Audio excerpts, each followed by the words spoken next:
And that is something that I feel is so vital for us to remember, is that no matter what we're talking about in life, there's always somebody who has it worse.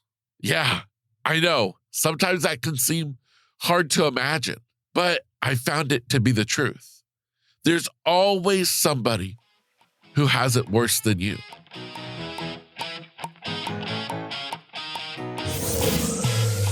Welcome to Grit, Grace, and Inspiration. I'm your host, Kevin Lowe, and I'm excited to welcome you inside. This is the kind of place where your glass will never be anything other than half full, because we choose to focus on the positive side of life. Now, this doesn't mean that we shy away from the real talk. No, not a chance. Matter of fact, we explore all aspects of life, from the good, the bad, and the ugly. But all of that is done with one purpose: to inspire you to never give up on life, even when it may seem like life has given up on you. Now, I get it. Life is hard, but starting today, you've got grit, grace, and inspiration. What's going on, and welcome to episode 126 here on Grit, Grace, and Inspiration. Today is a solo edition here on the podcast, and well, today I was planning on talking about one subject, but then life got in the way. Well, you could say that the weather got in the way, because I had all planned out this one topic that I was going to dive into today, when then last week happened. Now, if you're listening to this at the time of its release, you may understand what I'm talking about when I mention the name Hurricane Ian. Hurricane Ian made its impact felt on the state of Florida last week. And well, I should know all too well about it because I am a Florida resident myself. And so when I wanted to record today's podcast, I just had the hurricane weighing heavy on my mind because, well, I'm seeing all the destruction like everybody else, watching the news, watching all the people's lives who have just been completely turned upside down. And I couldn't help but think to myself, you know what? I need to talk about the way that I'm feeling right now, watching all of this and being somebody who, is an outsider to it in a sense, but really I was there too in the hurricane myself. Just my perspective is a bit different than, unfortunately, so many people's. So to catch some of you up to speed who maybe aren't familiar with what just happened with Hurricane Ian last week, is that we had Hurricane Ian coming up. We knew it was going to enter somewhere along the west coast of Florida. We didn't know exactly where. And of course, those hurricane tracking maps, they had us thinking it was going to go one place when it had other plans to go another. And so we knew, though, that it was going to hit, and it was predicted to enter the state of Florida not nearly as big of a hurricane as it ended up becoming. And let me just say this. When this thing hit the state of Florida, it was almost as strong of a hurricane as you can get. It was literally a couple of miles an hour away from being categorized as a Cat 5, which is the biggest and baddest hurricane there is on the scale. So here on the east coast of Central Florida, we knew that the west coast was going to get it bad. It was going to be devastating for them. But we knew that by the time the hurricane comes onto the state, it's going to lose a lot of its momentum. It's going to lose a lot of its strength. And therefore, our impact, won't be that much. That's been our experience in the past. And so, we kind of went with it. Well, the impact of Hurricane Ian has been absolutely devastating to Florida.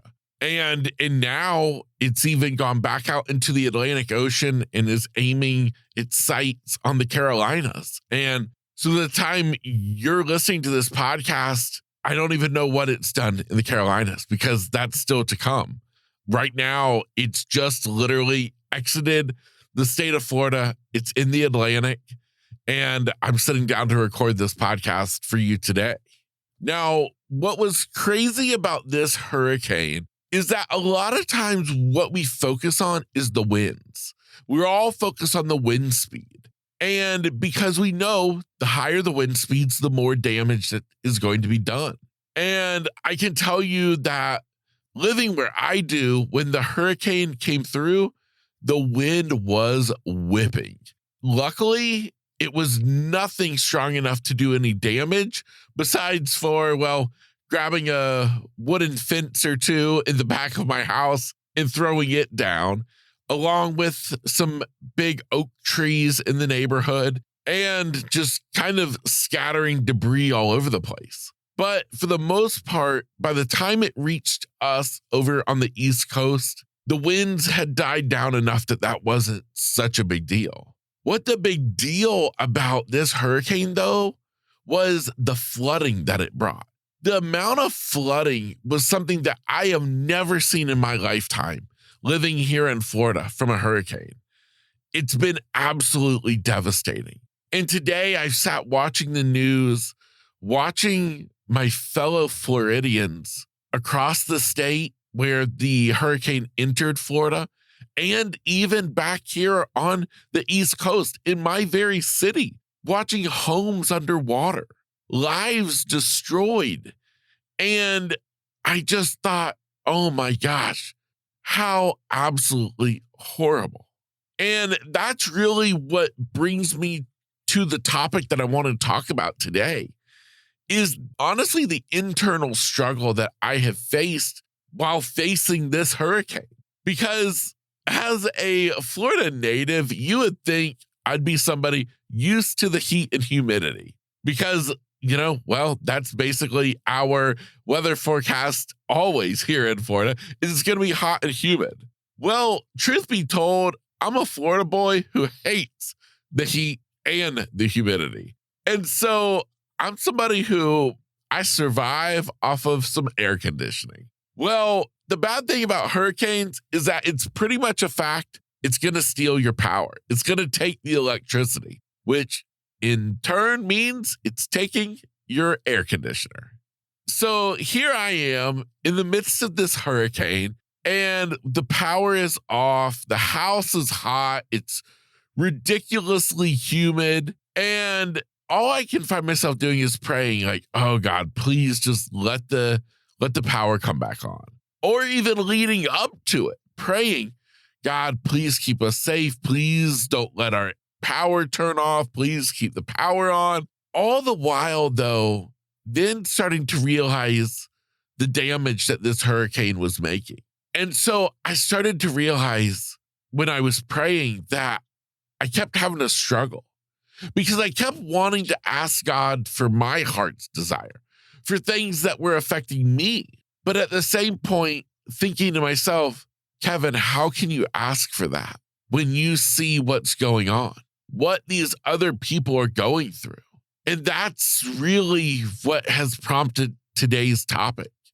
Today's subject matter is the struggle of following our own heart's desire, asking God for things that we want, for wanting, for needing, yet at the same point struggling because we understand that in the grand scheme of things, we're so fortunate. We're so lucky. Where I am in Florida, where what happened to my house, I am so fortunate because we didn't have damage. We didn't have our home flooded. Yeah, we lost electricity for 24 hours? And then it's back on. In essence, it was really a minor inconvenience. Meanwhile, other people, my fellow Floridians, their lives have been completely changed forever. And I couldn't help but think of that. And I couldn't help but ask God for forgiveness, telling God, I'm sorry. I'm sorry for being so selfish. I'm sorry that here I have been so focused on me, so worried about me that I'm allowing that to overshadow what's happening on the big picture. And I wonder, have you ever had that in your life? Ever had a situation where you realize you've been so caught up about you that you kind of forget about everybody else? that's what pain, that's what hurt does to us. That's what fear and anxiety does to us, is it really does make us blind to the rest of the world. It has us focusing only on us because we can't dare think about anyone else because we're so caught up thinking about how we feel. And we just want to get out of that. And so that's what I was facing until I realized, man, Kevin, you got to stop this. You got to start thinking about other people. And now here's what's kind of ironic about this whole conversation is the fact that I've been faced with this before, but on the other side, because, if you know my story, you know that back in 2003, I became blind following the discovery that I had a brain tumor. I had that tumor removed and had my life saved, but came out of surgery to be left completely blind. Well, in the years after becoming blind, I would oftentimes have people ask me, Kevin, does it irritate you? Does it bother you, upset you when you're around people and they're complaining about what's going on in their own life? And in the big picture, it pales in comparison to what you've just been through. And people ask this, very serious. And I've always answered the same way. No, of course not. Because everybody's problem is big to them. And that's what matters, is their problem. I don't want them to dare think that they can't feel sad or disappointed about this because of what happened to me. Because we're all living our own life. We're all experiencing life on our own terms. And we're going to have the good days and the bad. So it's not fair to make this comparison game about who deserves to pray to God today more than somebody else. We all get to pray. We all get to focus on our own problems. And when I think about it, I kind of realize that I've always kind of had this mindset about me of not wanting people's feelings and stuff to be put ahead of my own. And thinking about it, I really think back to after I went blind. And in thinking about it, I think back to that same brain surgery that I talked about, the same tumor that was removed, the same surgery that then had me awake to be left completely blind. Well, that same surgery also really embarked me on a new journey in life of medications, because the type of tumor that I had, it had completely killed off my pituitary gland. Now, if you know anything about the pituitary gland, you know that it controls all of your body's hormones. Well, now here I am with a list of medications, shots and pills and creams and lotions and all this different stuff to now try to replace what my body is supposed to produce naturally. Now, one of those medications was something that most people are familiar with, and that is HGH, or human growth hormone. No, we're not talking about performance-enhancing drugs at the Olympics to make you swim faster. No, we're actually talking about people like me who actually truly need human growth hormone. Because here I was 17 years old, but I was only 5'3" because I had never really started growing. And so I start on human growth hormone and I start growing and growing fast. I think I was up to growing 1/4 inch a month, all the way to the height I am today, which is just over 5 feet 11 inches. So I went from a kid who was 5'3" to 5'11" in a pretty short amount of time. Now, the bad thing about medications is they're never as good as what our body can do naturally. And so by growing so rapidly, so quickly, it also caused some other side effects. And one of those was that my left leg below the knee, the shin bone, had started bowing outwards. And so here I am now growing. I'm up to basically the height I am today, but now I'm having all this major leg pain. And so that prompted a new set of doctor's visits. And long story short, has me checked in as a patient up at a hospital in North Carolina. The surgery went well, but there was another just boatload of complications that came along with it, and me and my medical issues. Something that I've come to realize is just kind of a signature thing with Kevin Lowe is nothing ever quite goes as planned. So what that meant is that the surgery that was supposed to have us up there for maybe a week instead has us up there for, I think, about a month in total. Now, this was leading up to Christmas, and here I am in a children's hospital. And it was towards the end of my stay. It was, I think, if my memory serves me, coming up on Christmas Day. And one of the nurses had come into my room and had told me and my parents that they had an entire room filled with every toy you could imagine. They had been collecting these toys. They had been donated for the kids of this hospital. And so the nurse came in to ask me if I would like to go pick out whatever toy I wanted. Well, I responded politely with a no thank you, because I knew that I was getting ready to get to go home soon. And I also knew that there was a whole lot of other kids in this hospital who weren't going to get to go home. They weren't going to get to be home on Christmas Day. And I also knew that there was a whole lot of kids in this hospital that had it worse than me. And so I didn't want to take a toy that maybe one of them would like to have. And so I declined that opportunity. And that is something that I feel is so vital for us to remember, is that no matter what we're talking about in life, there's always somebody who has it worse. Yeah, I know. Sometimes that can seem hard to imagine, but I found it to be the truth. There's always somebody who has it worse than you.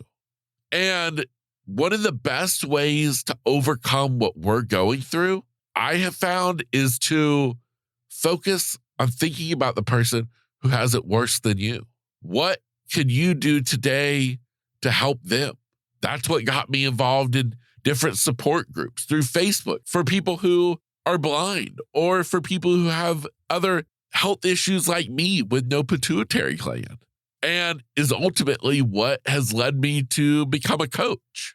All starting with this mindset that there's always somebody who's got it worse than us. And so, although it's important to recognize our own feelings, and it's important for us to have our own desires and to never hesitate to ask for what we want, to make it known what is hurting us, whether that is to our friends, our family, or it's prayers.